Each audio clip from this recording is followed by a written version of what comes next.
Star news Marathi, नवे पाऊल नवी दिशा। पालकमंत्री चंद्रकांत पाटील यांचा विशाल पाटील यांच्यावर पलटवार। मी बोलतो कमी करतो जास्त। चंद्रकांत पाटील यांचा खासदार विशाल पाटील यांना टोला। उद्धव ठाकरे यांच्या नागपुरातील रामरक्षा आंदोलनावरही टीका।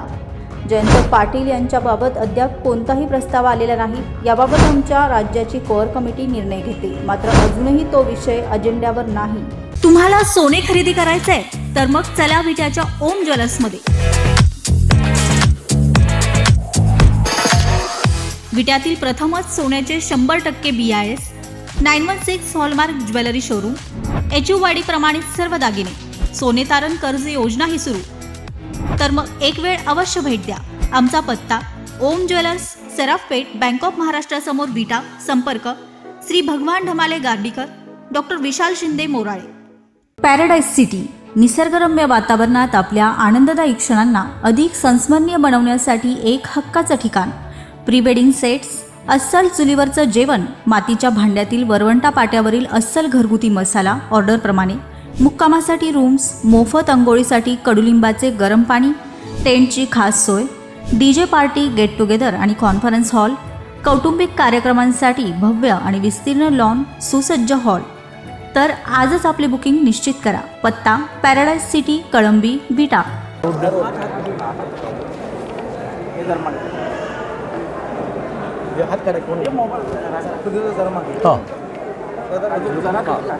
आज या ठिकाणी मिरज हॉस्पिटलमध्ये जिल्हा नियोजनामधून DPTCमधून एक अतिशय युनिक अभिनव गोष्ट इम्प्लिमेंट झाली, उद्घाटन झालं की ज्याच्यामध्ये संपूर्ण हॉस्पिटल्समध्ये जे काही धुलाई करावी लागते कपड्यांची, मग त्याच्यामध्ये बेडशीट्स आहेत, पेशंटला द्यावे लागणारे कपडे आहेत, डॉक्टर आणि नर्सेसचे वेगळ्या प्रकारचे गाऊन्स आहेत, ह्या सगळ्याला 2 जणांची एक टीम फिजिकली धुवायची, फिजिकली वाळत घालायची, फिजिकली इस्त्री करायची। तर याला लागणारा वेळ आणि सगळ्यात महत्त्वाचं, वाळत बाहेर घातलं तर त्याला किमान एक 30% पुन्हा त्याच्यावर काही जंतू बसणं आणि ते जंतू घेऊनच पुन्हा वॉर्डामध्ये बेडशीट चालली। आणि म्हणून एका स्वतंत्र रूममध्ये खूप बिग साईजचं मशीन्स बसवून एकदा त्या मशीनमध्ये कपडे घातले की धुणंही होईल, वाळवणंही होईल, इस्त्री करणं होईल आणि तसेच्या तसे एका अर्थाने हायजेनिकली ते त्या वॉर्डामध्ये जाईल। जिल्हा नियोजनमधून ह्याला पैसे दिले गेले, ते इन्स्टॉल झालं।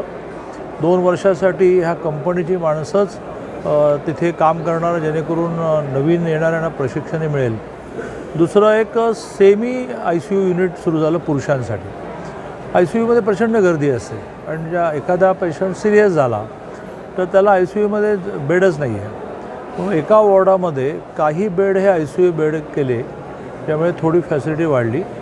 आणि तिसरं महत्त्वाचं म्हणजे पोलीस डिपार्टमेंट आणि रुग्णालयाचे मेडिकल स्टुडंट अशाने मिळून नशेच्या विरोधी नशाबंदी म्हणून खूप मोठं अभियान चालवायचं ठरवलेलं आहे। मानसोपचार तज्ज्ञ हॉस्पिटलचे त्याच्यामध्ये पोलिसांच्या टीममध्ये काम करणार, प्रामुख्याने पथनाट्याच्या माध्यमातून मोठ्या प्रमाणावर मेडिकल कॉलेजचे विद्यार्थी प्रबोधन करणार आहेत आणि पोलीस डिपार्टमेंट आणि हॉस्पिटल मिळून अशा ड्रग्सच्या विळख्यात सापडलेल्यांचं काउन्सिलिंग करणं असंही काम करणार आहे। ऑलरेडी अशा पेशंटवर ट्रीटमेंट देणारं युनिट गेल्या वर्षीच आपण सुरू केलं आहे। हॉस्पिटलमध्ये वहिनी कुठे करणार? सुनील तटकरे आणि प्रफुल्ल पटेल यांनी वर्षा बंगल्यावर मुख्यमंत्र्यांची भेट घेतली आहे, पण या भेटीबाबत सुनीलराव वहिनी असतील, पाच पवार आहेत, यांना माहिती नाही आहे अशी माहिती मला पण माहिती नाही। कसं बघता? त्यांना माहिती नाही तर मला कशाला माहिती? सगळे तटकरे पटेल असताना जयंत पाटील इथं जाणं हा फक्त योगायोग आहे का अजून तुम्ही तुमचा कबला चष्मा वेगळा आहे? आता जी माझी माहिती आहे त्याच्यामध्ये देवेंजींचं लोकांना भेटणं पहाटे 3-3 वाजेपर्यंत चालतं। 14 ते 19 ज्यावेळेला अनेक खाती माडे होती, प्रामुख्याने सगळ्या महायुतीतल्या पक्षांचा समन्वय वाडे होता, तेव्हा रात्री मी 2ला गेलो एखादी फाईल क्लिअर करायला, तर ते आमिर खानसारखे बसलेले असायचे। आणि त्यामुळे रात्री उशिरा का गेले, रात्रीच्या अंधारात गेले का, ह्या प्रश्नाला अर्थ नाही। काही ना काही कंबाईन कामं असतील, मला माहीत नाही खरं म्हणजे। काय स्वागत असणार आहे जयंत पाटलांचं इंडिया? नाही, आमच्याकडे हा निर्णय आमची प्रांताची कोअर कमिटी करते, असा प्रस्तावच आला नाही। प्रस्ताव आला तर एक 5-6 जणांची कोअर कमिटी आहे आणि एक 20-22 जणांची आहे. त्या कोअर कमिटीसमोर हा विषय येतो की ह्यांना घ्यायचं का, याने घ्यायचे प्लस काय आणि मायनसेस काय, पण असा अजून काही विषय अजेंडावर आलाच नाही. मंत्रिमंडळ विस्तारात होईल असं सांगितलं जातं. मंत्रिमंडळ विस्ताराच्या चर्चा ह्या कुठल्याही राज्यामध्ये आणि कुठल्याही देशामध्ये सातत्याने चालू असतात. नवे चेहरे येते. नाही, मुळात रिशफलिंग व्हायचं आहे की नाही हाच महत्त्वाचा मुद्दा आहे. मग त्यातही असंच आहे की रिशफलिंगमध्ये ठराविक 2-4 जणं बसतात, एका अर्थाने त्या मिनिस्टरची गुणपत्रिका पाहतात आणि त्यावर तो कंटिन्यू करायचा की नाही करायचा, नवीन काही घ्यायचं आहे असा प्रस्ताव तयार होतो. राज्यात निर्णय कधीच होत नाही, मग तो प्रस्ताव दिल्लीत जातो. पण अशी कुठलीही सुरुवात अजून झालेली नाही आहे. दत्तामामा भरलेंनी सांगितलं की 25 तारखेला आषाढी एकादशीला मी पंढरपुरात विठ्ठलाला साकडं घालणार आहे की देवेंद्र फडणवीस यांना दिल्लीमध्ये मोठं नेतृत्व करण्यास संधी मिळाली. असं जर विठ्ठलाला साकडं घालून गोष्टी होत असत्या तर ह्या आधी पण खूप झाल्या असत्या आणि त्यामुळे विठ्ठलाला अशा अडचणीत आणू नका. विठ्ठलाला पाऊस चांगला पडू देत, पिकं चांगली येऊ देत, रोगराई कमी होऊ देत, असंच साकडं घालायचं असतं. नगराध्यक्षांच्यावर जी कारवाई झाली ईश्वरपूरच्या ती राजकीय प्रशासकीय आहे. जयंत पाटील असं म्हणतात जयंत पाटलांना काय वाटतं याच्याशी मुद्दा नाही. प्रशासकीय कारवाई आहे. कोणीतरी एक नागरिक कंप्लेंट करतो, त्या कंप्लेंटची दखल ही कलेक्टरना घ्यावी लागते आणि कलेक्टरने महसूल खात्याच्या वतीने बेकायदेशीर बांधकामाची सगळी चौकशी केली. ते ह्या निष्कर्षावर आले की बेकायदेशीर काम झालं आहे, ते बेकायदेशीर काम हे त्यांचंच आहे. मग त्याने निर्णय दिला. आता याच्यामध्ये त्यांचं वेगळं म्हणणं असेल तर त्यांना नगरविकासमध्ये अपिलात जावं लागेल आणि नगरविकासने पण समाधान नाही केलं तर हायकोर्टात जावं लागेल. मुळात त्यांनी 15 दिवसाचीच मुदत दिली आहे. त्या 15 दिवसामध्ये त्यांना जी काही धावपळ करावी लागेल, पण त्यात राजकारण काहीच नाही आहे. क्लिअर तुम्ही पण म्हणाल की अरे हे बेकायदेशीर बांधकाम आहे, पण आम्ही फार त्याच्या फंडात पडत नाही. कोणीतरी एका माणसाने मात्र ते धाडस दाखवलं. हां, एकनाथ शिंदेच्या दिल्ली वारे वाढलेत पुन्हा आहेत अजून. दिल्ली हा वेगवेगळ्या प्रकारच्या आपल्या डिपार्टमेंटसाठी निधी आणण्याचा, निर्णय करण्याचा एक मोठं सेंटर आहे. कारण सगळी सत्ता तिथे आहे. तर दरवेळेला एकनाथ शिंदेने जाणं म्हणजे काही राजकीय परिवर्तन होईल असं नाही. माझं तुम्हाला म्हणणं आहे की दिवसभर तुम्ही हंटिंग करत असता.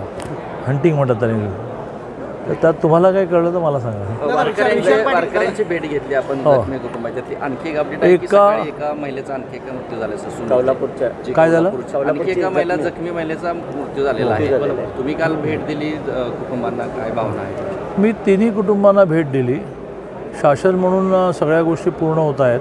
मग 4 लाख अपघात म्हणून मिळतात, 4 लाख वारकरी इन्शुरन्स म्हणून मिळतील.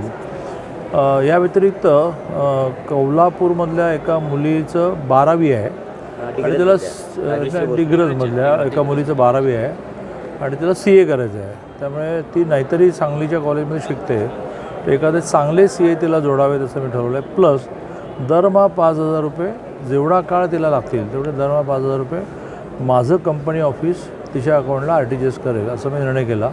अन्य 2 कुटुंबांच्या बाबतीमध्ये लगेच काही प्रस्ताव आला नाही, पण प्रस्ताव आला की बघू. शासकीय प्रस्ताव सगळ्यांनाच मिळेल. त्याच जखमीमधले कोल्हापूरचे आता कळलं मृत्यू झालेले आता कळलं. नाही, आता मी माहिती घेतो कलेक्टरांना. त्यांना पण त्याच पद्धतीने सगळ्यांना 4 आणि 4 8 लाख मिळणार. वारकरी विम्याचे 4 आणि आणखीन 2 मिळणार. स्वर्गीय गोपीनाथराव मुंडे अपघात विमा योजनेत 2. प्रत्येक कुटुंबाला 10 लाख मिळणार. त्या व्यतिरिक्त काल माझ्या माहितीप्रमाणे सुहास बाबरांनी एकनाथजीने पाठवलेले 2 लाख रुपये कुटुंबांना दिले. मी त्या कसबे डिग्रजमधल्या मुलीला दरमहा 5,000 रुपये द्यायला म्हटलं.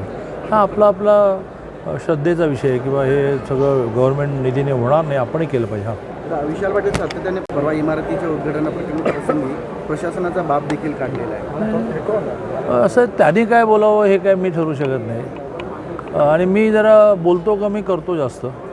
त्यामुळे त्यांनी म्हणणं याच्यावर ज्यांना उत्तरं द्यायचे त्यांना देऊ. मी एवढंच म्हणेन की बा नम्र होऊन साखर खावी, असं अकांतांडव करून काही होत नसतं. पंढरपूरमध्ये गुलाबराव पाटलांना VIP दर्शन मिळाले, पण सुधीर कशाचं मिळालं? VIP दर्शन मिळालं, पण सुधीर मुनगंटीवार यांना VIP दर्शन मिळालं नाही.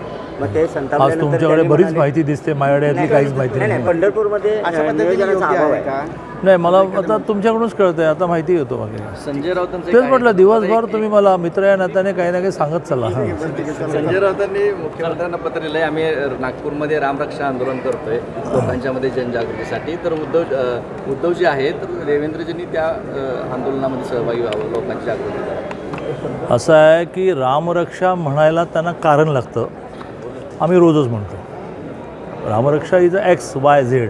मी उदाहरणार्थ रोज पिंडीवरचा अभिषेक कुठेही असलो, मिरज गेस्ट हाऊसला असू दे नाही तर पुण्याच्या घरी असो, पिंडीवरचा अभिषेक विथ अतिशय कॉन्सन्ट्रेट होऊन ओम नमः शिवाय केल्याशिवाय बाहेरच पडत नाही.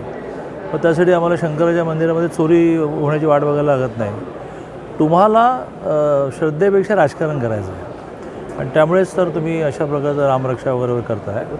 मुळात मुद्दा असा आहे की अशा प्रकाराने एखाद्या देवळामध्ये 4 कर्मचाऱ्यांनी एखादा घोटाळा केला, तो तर राज्याच्या मुख्यमंत्र्यांपर्यंत कसा जातो, तो या देशाच्या पंतप्रधानांपर्यंत कसा होतो, मला काहीच कळत नाही. म्हणजे मी समर्थन नाही करत आहे, पण मग त्यांनी आणि मुळात मूळ जे प्रभू रामचंद्राला, सीता मैयाला, लक्ष्मण